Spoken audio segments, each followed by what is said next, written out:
함께 우리 말씀 보겠습니다. 사도행전 7장이죠. 51절에서 8장 1절입니다. 사도행전 7장 51절에서 8장 1절입니다.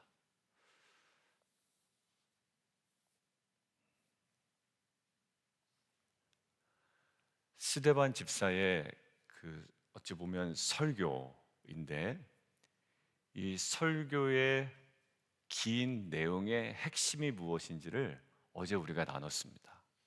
다시 한번 말씀드리면 스데반 집사가 뭘 얘기하고 싶은 걸까요? 긴 이야기를 통해서 그냥 이스라엘 역사를 단순히 우리에게 알려주기 위함은 아닐 겁니다. 이스라엘 역사를 길게 이야기하는데 그들의 어떠한 역사를 알려주나요?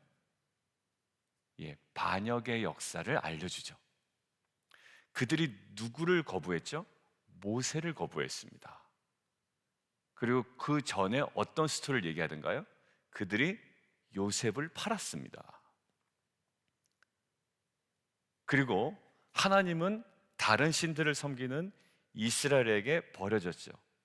뭐를 섬기느라? 송아지 우상을 섬기느라.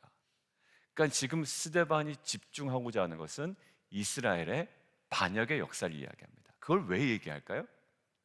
너희들 그것과 똑같다라는 거예요.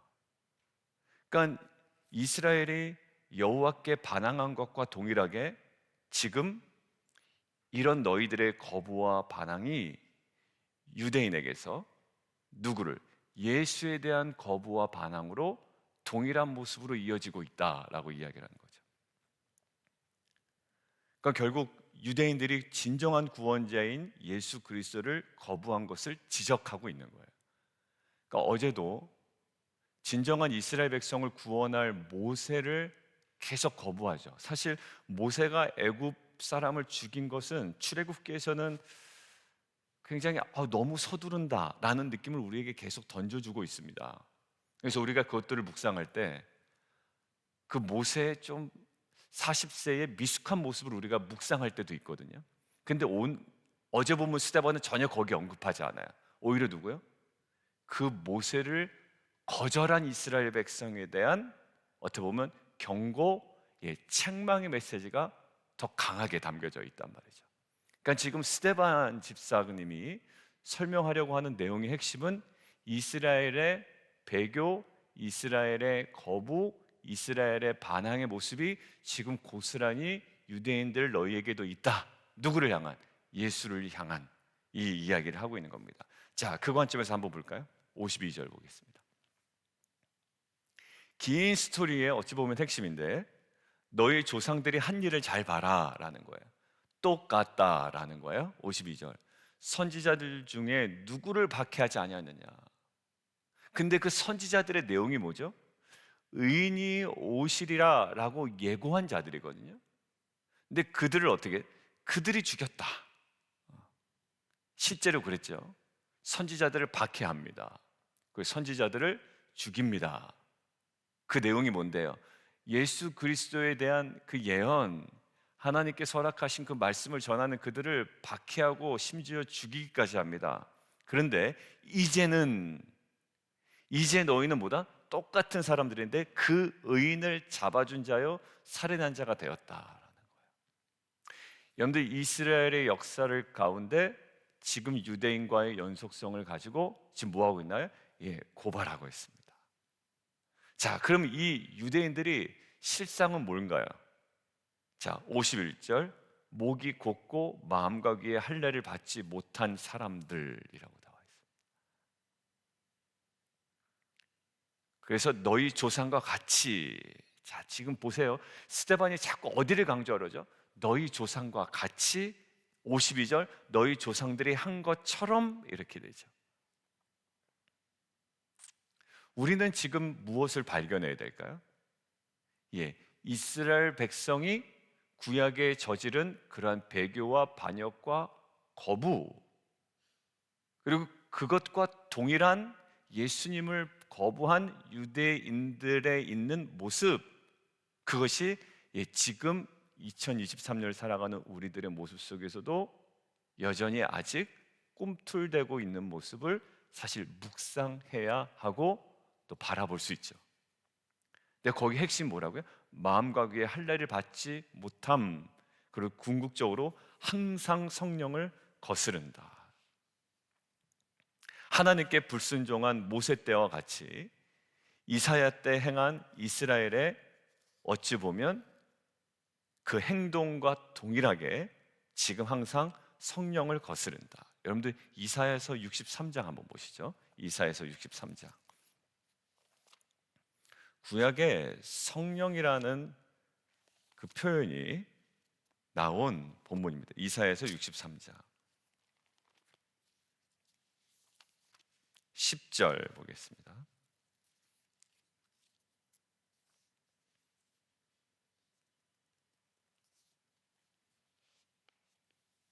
많은 학자들이 아마 여기 이 부분을 염두를 해두지 않았을까라고 이야기를 합니다.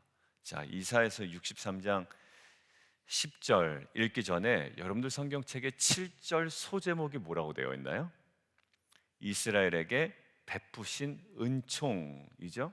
그럼 우리가 문맥상 성경을 읽어야 되니 이렇게 읽으면 되겠습니다. 이스라엘에게 베푸신 은총이 있음에도 불구하고 10절 이렇게 읽으면 될 것 같아요. 불구하고 10절 시작. 그들이 반역하여 주의 성령을 근심하게 하였으므로 그가 돌이켜 그들의 대적이 되사 친히 그들을 치셨다. 자, 그리고 9절에도 이렇게 나왔습니다. 그들을 드시며 안으셨으나, 조금 더 나가면 구원하시고 안으셨으나, 그죠? 9절에 보면, 그러니까 하나님은 구원자 모세를 보내시고 또 요셉을 드러내시고 또 하나님 본인을 드러내셨지만, 어제 본문의 핵심대로 어제가 우리가 조심해야 된다라고 하는 것처럼 자기 손으로 만든 것을 기뻐하고 거절하며 그 마음이 도리어 애굽으로 향했던 이 모습이 다 뭐냐면 성령을 거스르는 것, 그리고 이사야서 예언된 말씀처럼 성령을 근심하게 하였다라고 되어 있어요. 언제요? 항상. 어쩌다 한 번이 아니라 항상 성령을 거슬렀던 행동. 그거의 결국은 53절에 나와 있습니다. 율법을 받고도 지키지 아니하였다. 근데 이게 왜 우리가 묵상하면 지금 유대인들이 행한 행동은 확신 가운데 행하는 거거든요. 모세의 율법을 본인들은 온전히 지킴으로 하는 행동이라고 확신 가운데 행하는 행동이란 말이에요. 저는 뭘 들었고 받고 깨달았고 묵상했고 뭐 안다라고 하는 이 확신이 저는 지나칠 경우에는 굉장히 조심합니다. 왜냐하면 그 확신이 때로는 우리에게 독이 될 수가 있거든요. 겸손하지 못하게 하고 고집 부리게 하고 우리의 죄성을 더 강화시키는 것이 될 수가 있거든요. 바로 유대인의 모습이 바로 그래요. 이들은요 확신 가운데 행했는데 오늘 성경은 우리에게 뭐라고 이야기하냐면 그 확신이 항상 거스르는 행위였다라는 거예요. 그리고 율법을 받았지만 지키지 아니하였다라는 거예요. 여러분들 결국 지금 이들의 상태가 어느 상태로 못 가냐? 54절 이 말을 듣고 마음에 찔려라고 되어 있죠. 이걸 들으니 사도행전의 그 앞장에 나와 있던 베드로의 설교를 듣고 그 청중들이 보였던 반응과 똑같습니다. 마음이 찔리죠. 그때 했던 것들은 우리가 도대체 무엇을 해야 됩니까? 라고 물어봤어요. 근데 오히려 지금 모습은 마음에 찔려 오히려 그를 향하여 일을 갑니다.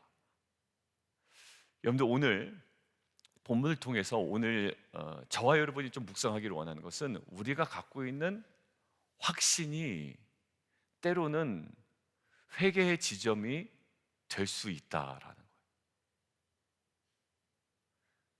그러니까 저는 교만합니다, 저를 의지했습니다라고 이야기할 때 말은 그렇게 하는데 뒤만 돌면 그 확신으로 또 엉뚱한 이야기를 하고 오히려 하나님의 뜻을 거스르고 성령에 민감하지 못한 우리의 언행을 볼 수가 있거든요. 나를 앞세우기를 원하고 내 주장을 하기를 원하고, 여러분들 지금 유대인들이 항상 성령을 거스르고 율법을 지키지 아니하였던 이 모습은 그들이 오히려 율법에 대한 확신을 가지고 행했던 행동에 대한 하나님의 관점이고 평가였습니다. 오늘 우리가 묵상할 때 내가 지나치게 확신 가운데 주장하고 오히려 다른 사람들의 이야기를 듣지 아니하고 심지어 하나님의 말씀을 거스렸던 그 지점이 우리 가운데 명확하게 드러나 이제 그 확신이 하나님 앞에서의 그 회개의 자리로 변화되고 오히려 거룩해지는 귀한 공동체 되기를 주님의 이름으로 축원드립니다. 자, 두 번째는요, 오늘 스데반 집사가 늘 그랬지만 55절 한번 볼까요? 성령이 충만합니다. 자, 그런데 주일 본문 한번 볼까요? 주일 본문 사도행전 6장 10절 한번 보시죠. 사도행전 6장 10절 보면 지혜와 성령으로 말했다. 그러니까 스데반 집사의 지금 딱 분위기 보면 성령이 충만한 상태입니다. 자, 6장 8절 보시죠. 스데반이 은혜와 권능이 충만했다. 그래서 학자들이 볼 때 은혜와 권능이 충만함과 10절의 지혜와 성령으로 말함과 거의 동일한 표현이다라고 할 때 결국 8절에 있는 충만과 10절에 있는 성령을 연결시킬 수가 있습니다. 그러니까 결국 성령이 충만한 상태였다라는 거예요. 자, 그 상태에 55절 다시 한번 넘어볼까요? 스데반이 성령이 충만합니다. 지금 스데반 집사의 그 모든 긴 연설, 설교는 성령이 충만한 상태에서 사도행전에 하나의 중요한 프레임이 있다고 그랬죠. 성령이 충만한 상태에서 뭐 한다? 말씀 선포에 대한 하나의 중요한 모습이에요. 자, 근데 말씀 선포의 핵심이 뭐였죠? 내용은 이스라엘의 역사였고요. 목적은 뭡니까? 그들의 반역을 드러냄을 통해 지금 현재 유대인의 모습을 고발하기 위함입니다. 자, 그러니까 이것들을 통해서 우리가 역사를 그냥 이해하는 것을 목적으로 삼으면 안 돼요. 이 본문을 묵상할 때 이스라엘 백성의 거절과 반역을 드러냄을 통해 유대인들의 동일한 모습을 고발하기 위함이었다면 그들의 역사를 통해 우리의 내면도 고발당하는 거죠. 자, 그런데 이 누군가를 고발한다는 것은 굉장히 강력하고 마음이 아프고 사실 고통스럽습니다. 누군가에게 쓴소리라는 거잖아요. 자, 그래서 지금 마음에 찔릴 정도였단 말이죠. 자, 근데 제가 오늘 주목하기를 원하는 건 누군가를 고발할 때 고발의 대상자가 사실 굉장한 권위가 있는 사람이에요. 오히려 내가 그들을 고발하지만 하나님의 이름으로, 예수의 이름으로 오히려 그들이 나를 처벌할 수 있고 처분할 수 있는 권위가 있는 대상자들이거든요. 그런데도 사실 두려움이 없습니다, 스데반 집사에게. 그러니까 성령이 충만했다라는 하나의 증거가 되고요. 두려움이 없는 것은 둘째치고 하나 뭐가 유독 눈에 들어오냐면 그가 그것과는 초월한 어떤 지금 행동을 하고 있어요. 어디를 봅니까? 하늘을 우러러 주목하여 봅니다. 성령이 충만해서 더 거세게 막 싸우는 것이 아니라 오히려 55절에 하늘을 우러러 주목합니다. 그리고 그의 말이 뭐냐면 마지막에 정말 쓰디쓴 독서를 내뱉는 것이 아니라 59절 주 예수여 내 영혼을 받으시옵소서. 그리고 60절 마치 예수님께서 십자가에서 하신 말씀처럼 주여 이 죄를 그들에게 돌리지 마옵소서. 이 말을 했다라고 했던 이 헬라어 표현이 어떤 표현이냐면 쏟아내다 붓다라는 표현이에요. 그러니까 마지막에 숨 거둘 때 이 스데반 집사가 모든 것들을 쏟아냈는데 이 쏟아낸 내용이 뭐냐면 이 죄를 그들에게 돌리지 마옵소서. 마치 십자가에서 예수님이 하나님께 하신 말씀처럼 스데반이 예수님께 이 말을 합니다. 어떻게 한다고요? 그것들을 쏟아내고 있습니다. 성령이 충만하여 자신을 대적하고 자신을 몰라보고 예수를 대적하는 그들을 위하여 마지막까지 독서를 내뱉는 게 아니에요. 오히려 그들을 고발하는 내용은 굉장히 객관적이었고 정돈되어 있고 질서가 있었죠. 자, 그러면서 주목됐던 건 뭐냐면 주일 본문과 연관이 안 될 수가 없는 것이 6장 15절을 보십시오. 6장 15절. 6장 15절, 공회 중에 앉은 사람의 스데반 집사를 볼 때 그들이 바라봤던 스데반 집사의 표정이 뭐라 나와 있죠? 같이 한번 읽습니다. 자, 다시요. 6장 15절 시작. 앉은 사람들이 다 스데반을 주목하여 보니 그 얼굴이 천사의 얼굴 같더라. 여러분들 지금 어디에 성경이 주목하고 있는지 보세요. 그가 성령 충만하여 막 성령 충만한 걸 드러내려고 오히려 막 소리 지르고 막 더 단호하게 얘기하고 막 더 폐부를 찌르는 듯하게 막 독설을 내뱉고, 왜냐하면 설교자들 중에 그런 설교자들이 있고 그 설교자들 때문에 은혜를 많이 받을 경우에는 그것들을 따라하게 되어 있습니다. 막 독사의 자식들아 막 이러면서 막 그런 설교를 또 많이 듣고 거기에 본인이 막 감동받고 은혜를 받으면 막 그렇게 하는 거예요. 여러분들, 근데 스데반 집사의 성령 충만한 상태에서의 이 메시지를 전할 때 표정을 보십시오. 뭐와 같았다고요? 그의 얼굴이 천사의 얼굴 같았더라. 여러분들, 그들의 마음을 찌르는 말이 나오는데 얼굴이 뭐 같았대요? 천사의 얼굴 같았다는 거예요. 저는 이 설교자들이나 우리 사역하는 우리 모든 성도들의 모습이 이 스데반 집사의 성령 충만함의 균형을 따라가야 된다고 생각합니다. 오히려 막 자기가 더 막 드세게 하나님의 마음보다 더 오버해서 누군가를 독려하고 충고할 때가 있거든요. 근데 그때 나타날 수 있는 게 독선과 교만인 것 같아요. 근데 스데반 집사의 충만함에는 그게 보이지 않아요. 천사와 같았대요. 그리고 마지막까지 그들에 대한 긍휼함이 있습니다. 이 죄를 그들에게 돌리지 마옵소서. 제가 그래서 주일날 그 본문 묵상하다가 제가 적어놨습니다. 스데반의 성령 충만함은 정말 담대한 선포에서도 나타났지만 그의 성품에서도 나타났다라는 거예요.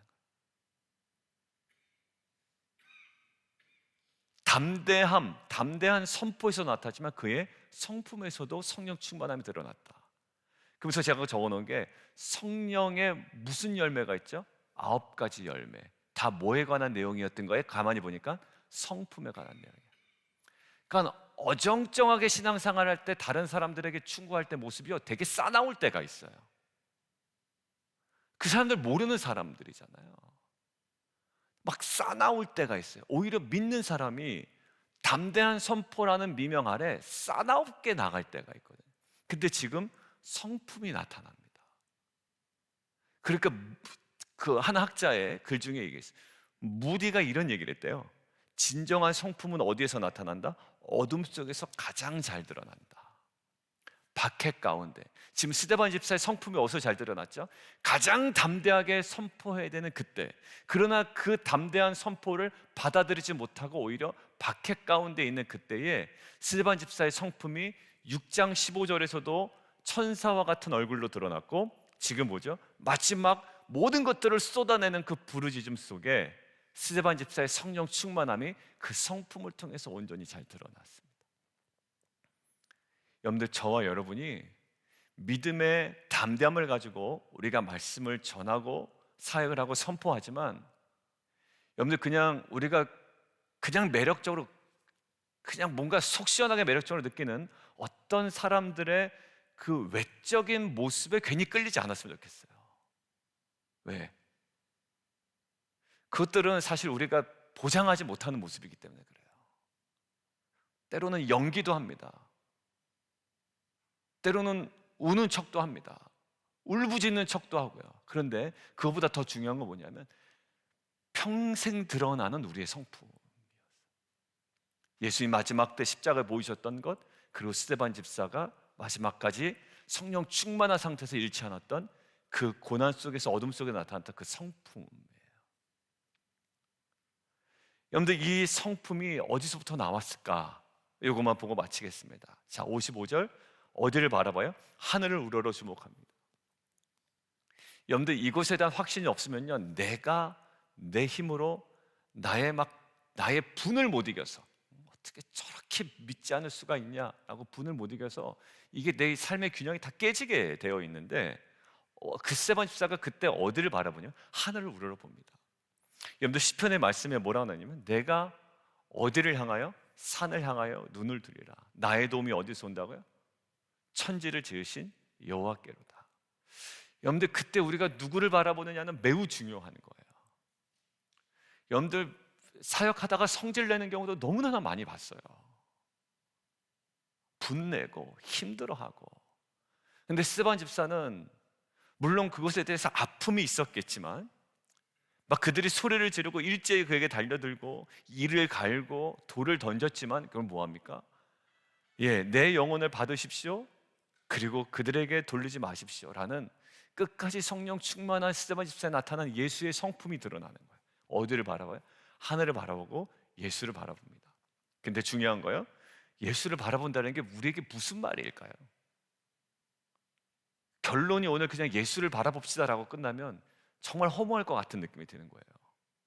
여러분들, 예수를 바라봅시다라고 설교가 만약에 끝났으면 여러분들 뭘 바라보겠습니까?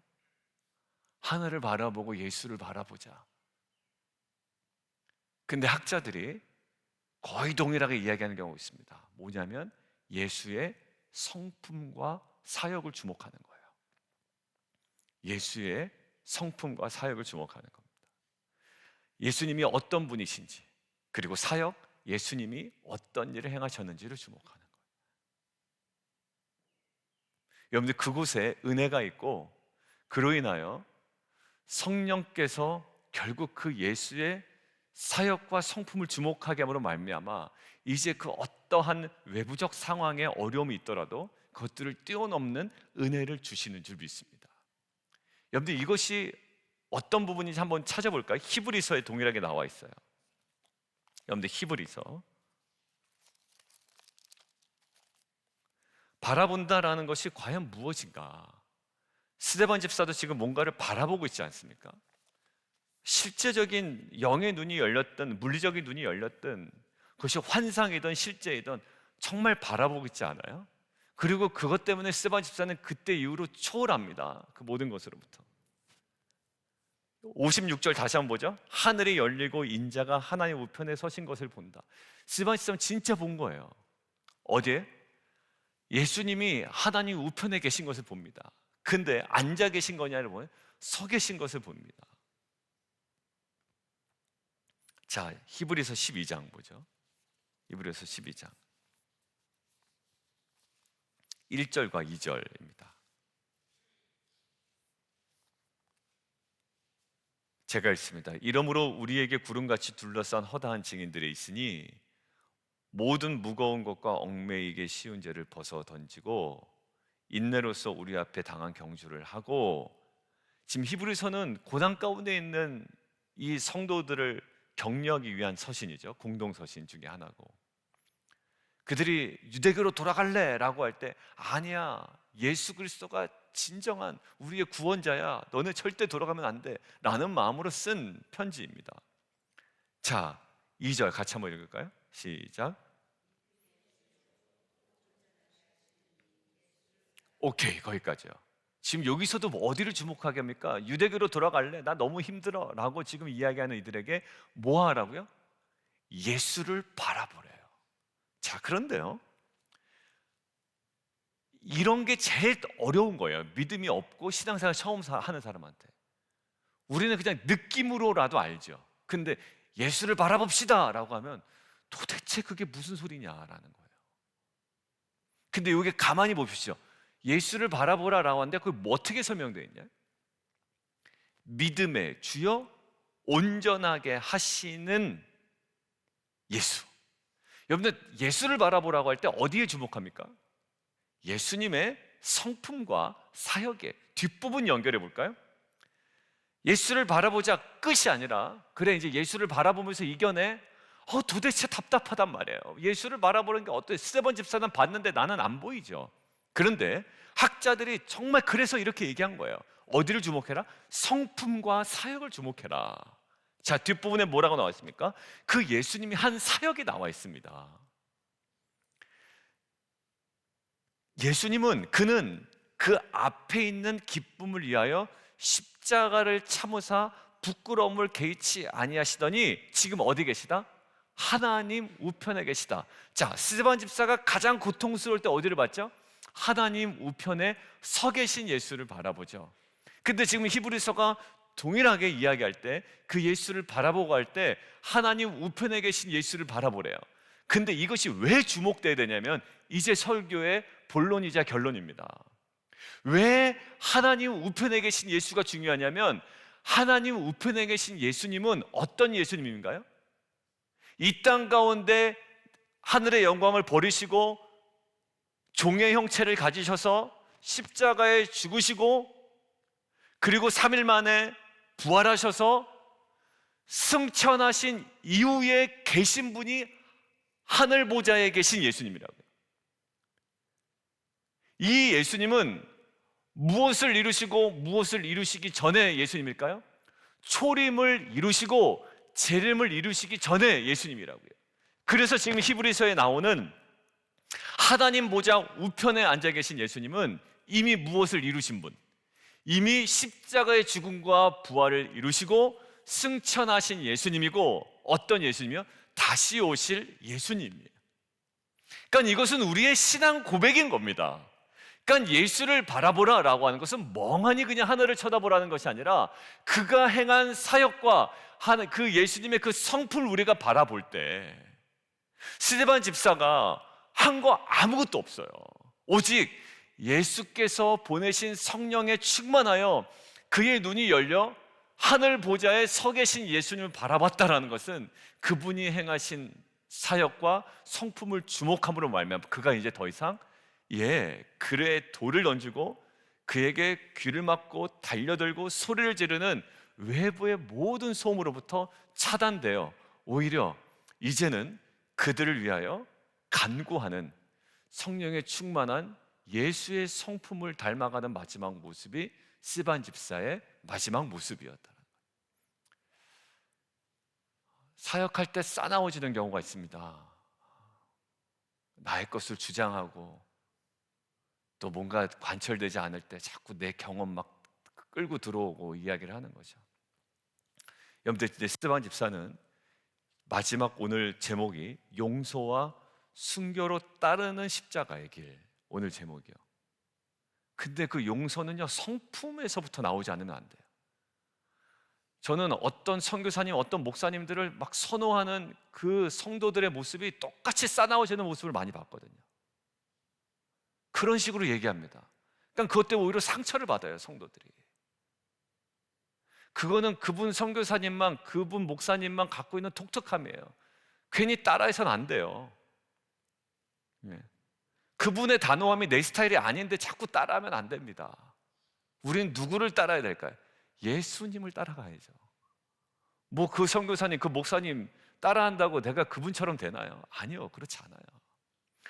스데반 집사가 철저하게 따라갔던 건 예수님이었고요. 철저하게 묵상했던 것은 예수의 성품이었지 어떤 그 목사님의 카리스마가 아니었다고요.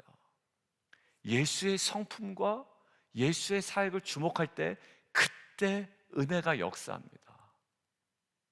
여러분들, 예수를 바라보라는 말은 그냥 멍하니 명상하라는 얘기가 아니라 나를 향하여 무엇을 행하셨는지를 우리가 주목할 때 정말 그 성령의 9가지 열매 나오는 그 온전한 성품이 우리 안에 맺어지고 우리의 그 담대함과의 그 균형이 우리의 사역에 귀한 동력이 되는 은혜가 있을 줄 믿습니다. 사랑하는 성도 여러분, 우리 안에 이 말을 절제하는 것은 매우 중요한 것 같아요. 무엇이든지 간에 과하면 문제가 생깁니다.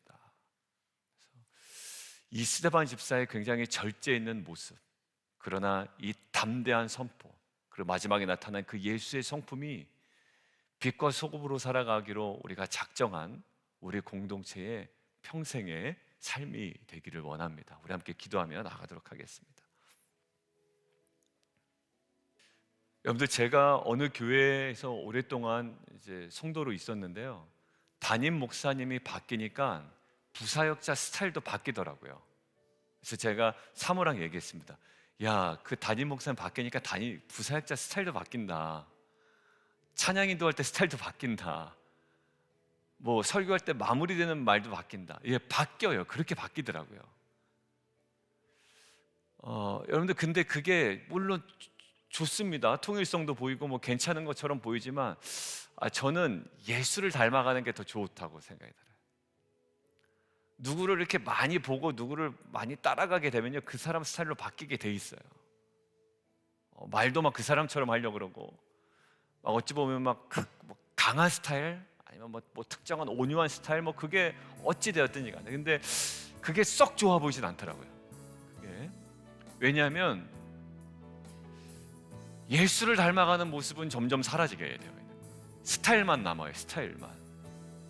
근데 스데반 집사에게 나타나시는 모습은 스타일이죠. 근데 누구의 스타일? 예수님의 모습이 남아요. 맨 마지막에 저들의 죄를 용서해 주십시오. 그리고 마지막에 내 영혼을 받으시옵소서. 마지막 예수님께서 십자가에서 하나님께 올려드렸던 기도죠. 예수를 바라보는 것, 예수님의 성품과 나에게 행하신 그 사역들을 주목하는 겁니다. 그리고 그 가운데 분명한 은혜가 있고 우리 담대한 선포와 균형 있는 성령의 귀한 성품이 우리 가운데 맺혀질 줄 믿습니다. 빛과 소금은 이 균형을 깨트리면 안 돼요. 아니면 사람들이 굉장한 거부감을 느끼게 합니다. 여러분들, 우리가 정말 빛과 소금은 책임감이고 의무이며 사명인데, 이것들은 내 것을 주장하는 그 어떤 강함으로 나타나지 아니하고요, 이것은 성령 충만한 상태에서의 담대함과 이 온전한 성품으로 비롯되는 것임을 믿습니다. 주님, 이 스데반 집사에게 나타났던 이 균형이 우리의 평생의 삶이 되게 하시고 빛과 소금으로서의 사명을 감당하는 귀한 공동체의 모습이 되게 하여 주옵소서. 왜요? 증인 중에 중인이었단 말이야, 스데반 집사는. 이 모습이 우리의 모습이 되게 해주십시오. 더 겸손히 우리를 둘러보게 하시고, 이 유대인들을 고발했던 스데반 집사의 이 말씀이 우리를 돌아보는 주의 음성 되게 도와주옵소서. 우리 함께 기도하며 함께 나아가도록 하겠습니다. 기도하겠습니다. 하늘 계신 하나님 아버지,